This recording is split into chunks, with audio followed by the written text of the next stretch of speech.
If you want to understand why black people are broke, I can show you how we are broke. We're broke because we are investing in a system that has no return on investment in us.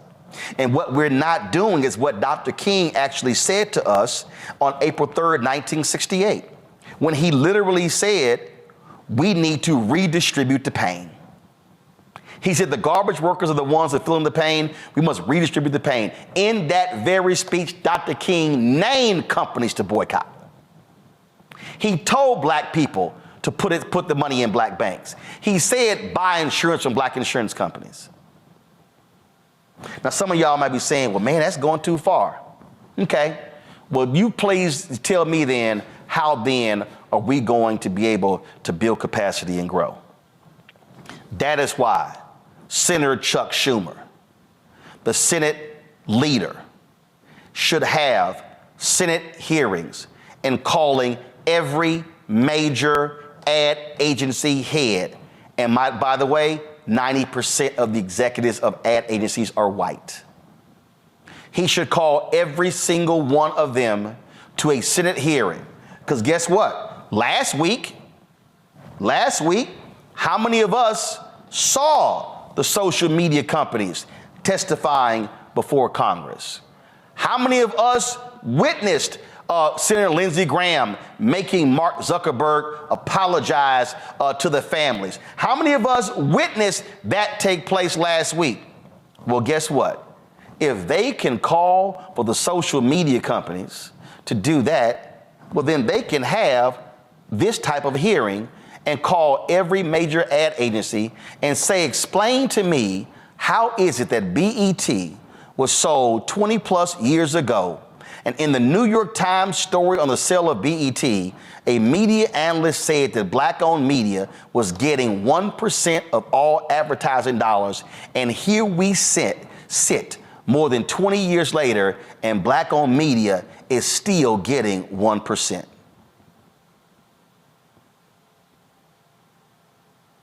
This, folks, this is about equity. This is about inclusion. This is about diversity. Oh, and I know, because I love when they do this here. I love when they do this here. Well, Roland, maybe you don't have the ratings. But we do. This we get from ad agencies.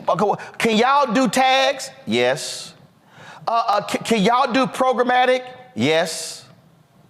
Oh, y'all, they love coming up with all these excuses about what we can't do, I don't know if y'all could. One of my guys with the Urban Edge Network, they had a meeting with one agency, and they literally were like, "Hey, do y'all know how to? Do y'all use this form?" Yep, we do. And see, I love when they try to. Matter of fact, go to my iPad, Henry. This is my guys from the Urban Edge Network prepared a report for a deal that we did with Proctor Gamble, that they did with Proctor Gamble, and we did some with Proctor Gamble last year, where they laid out technology used, boom, semantic targeting, device targeting, custom targeting, detailed delivery insights, compliant metrics activation, boom, laid out the report. The delivery, boom, 2.9 million impressions, 2.4 million completed views, 4,000 clicks, laid out delivery by month, frequency, by device, okay? Summer report, overall campaign, laid the whole deal out. This was the report that they actually sent to them showing exactly how the campaign was effective. And y'all know what happened to ad agencies? Dang, now we got to figure out some other way to tell them no. Y'all, I've been in the meetings. It's 4 agencies I've been meeting with for 3 years. You know how much we've gotten? 0. I say to them, everybody in this meeting get paid except me. Y'all being paid to be in this meeting. I'm not. See, let me also tell y'all what y'all don't understand. all of these streaming services and all of these cable networks, the PR people hit me. Can you come to our red carpet event? Can you cover our event? Can we get so-and-so celebrity, so-and-so director on your show? Oh, so y'all find value in my show because y'all find value in my black eyeballs. But why does your advertising people never call me? See, I want y'all to get what I'm saying. So y'all want me to spend money to pay a photographer to go shoot an event, but I got no money coming back. Oh, so that's no return on investment. It's costing me money. We'll invite you to the junket. Oh, so you think I'm going to be excited because I get free food and a hotel room. But I got to fly across the country to LA to do it. My time is not valuable. Last night at the Grammys, Travis Scott performed. Do you know what ran when they went to commercial break? A commercial featuring Travis Scott. Do you not think the companies that do business with him didn't know he's performing? Y'all, I keep telling y'all, if you're not having a money conversation, you ain't having an American conversation. We need to understand this is a money game. And they are excellent at freezing us out of the money. The federal government, because one of the things that I'm also going to ask Congresswoman Eleanor Holmes Norton to do, and I told the Biden administration last year to do this year, they should put together a list of every single federal agency and who is the ad agency responsible for that agency. Who handles the Pentagon? Who handles HHS? Who handles transportation? Go down the line and say, here's the chief investment officer. Here's the contact. Because what they do is, y'all, they run us through hoops. See, what y'all don't know, what happened with the census? One agency got the contract. They then split the contract up into multiple agencies. One agency got it, and they gave, I'm peeping y'all the game, they gave the broadcast contract to one of their subsidiaries. They gave the digital contract to one of their subsidiaries, and the print piece to another subsidiary. Same company split the money up 3-4 different ways. And all of them got their percentages. That's the game they play against us. And they use our size against us. Oh, are you too small?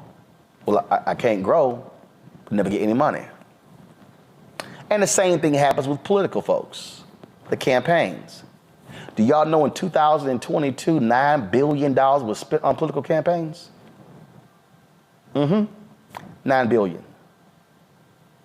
How much money does DSCC? Chuck Schumer controls that. DCCC, Jeffries controls that. Now, I'm just speaking on the Democratic side.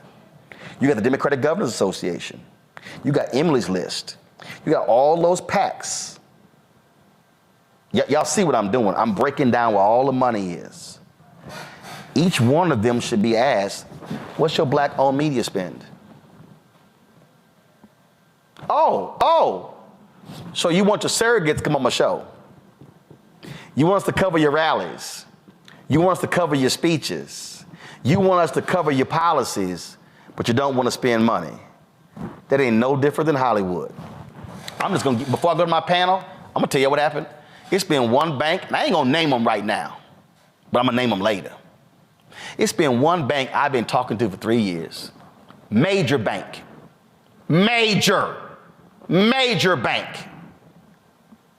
I get a call last week from an African American on the PR side. Hey, this thing is going on. We want to get one of our experts on. Really? Y'all ain't spent no money. Y'all ain't responded to any of my proposals for 3 years.